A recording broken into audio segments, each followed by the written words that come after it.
అనుదిన బైబుల్ లేవీ కాండము 10వ అధ్యాయం.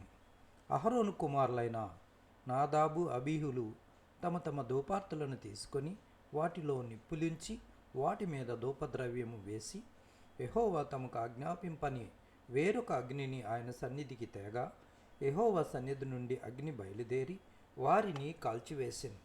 వారు యెహోవా సన్నిధిని మృతి పొందిరి. అప్పుడు మోషే అహరోనుతో ఇట్లెనెను, ఇది యెహోవా చెప్పిన మాట, నా యొద్ద నుండి వారి యందు నేను నన్ను పరిశుద్ధపరచుకొందును, ప్రజలందరి ఎదుట నన్ను మహిమపరచుకొందును.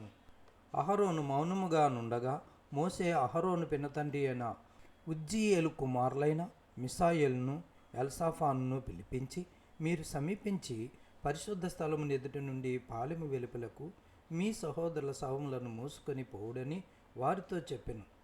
మోషే చెప్పినట్లు వారు సమీపించి చొక్కాయిలను తీయకయే పాలెము వెలుపలకు వారిని మోసుకొని పోయిరి. అప్పుడు మోషే అహరోనును అతని కుమారులైన ఏలియాజరును ఈతామారును వారితో, మీరు చావకుండునట్లు యెహోవా ఈ సర్వ సమాజం మీద ఆగ్రహపడకుండునట్లును మీరు తల విరియబోసుకొనకూడదు, బట్టలను చింపుకొనకూడదు. కానీ యెహోవా వారిని కాల్చినందుకు మీ సహోదరులైన ఇశ్రాయేలీయుల ఇంటి వారందరూ ఏడవవచ్చును.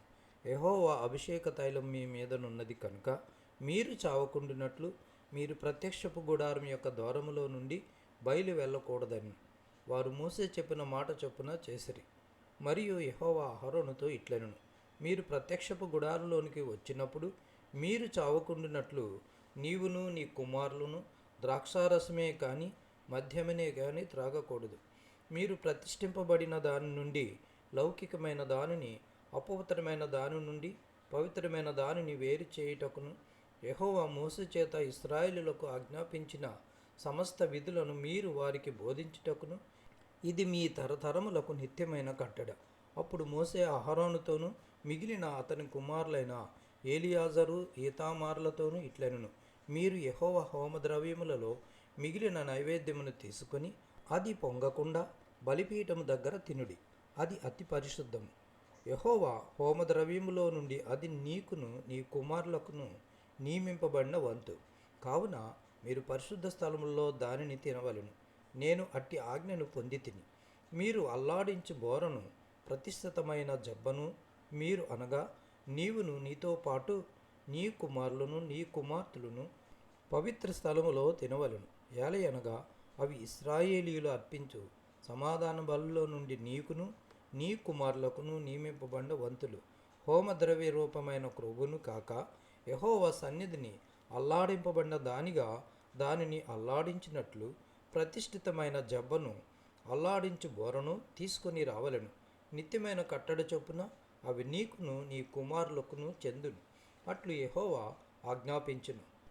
అప్పుడు మోషే పాప పరిహారార్థ బలియగు మేకను కనుగొనవలనని జాగ్రత్తగా వెదికినప్పుడు అది కాలిపోయిండెను. అతడు అహరోను కుమారులలో మిగిలిన ఎలియాజరు ఈతామారును వారి మీద ఆగ్రహపడి, మీరు పరిశుద్ధ స్థలములో ఆ పాప పరిహారార్థ బలి పశువును ఎలా తినలేదు? అది అతి పరిశుద్ధము కదా. సమాజం యొక్క దోషశిక్షను భరించి యెహోవా సన్నిధిని వారి నిమిత్తము ప్రాయశ్చిత్తము చేయుటకై ఆయన దానిని మీకిచ్చెను కదా. ఇదిగో దాని రక్తమును పరిశుద్ధ స్థలములోనికి తేవలను కదా. నేను ఆజ్ఞాపించినట్లు నిశ్చయముగా పరిశుద్ధ స్థలములో దానిని తినవలనని చెప్పెను. అందుకు అహరోను మోషేతో, ఇదిగో నేడు పాప పరిహారార్థ బలి పశువును, దహన బలి ద్రవ్యమును యెహోవా సన్నిధికి వారు తేగా ఇట్టి ఆపదలు నాకు సంభవించెను. నేను పాప పరిహారార్థమైన బలిద్రవ్యమును నేడు తినిన యెడల అది యెహోవా దృష్టికి మంచిదగునా అనెను. మోషే ఆ మాట విని ఒప్పుకొనెను.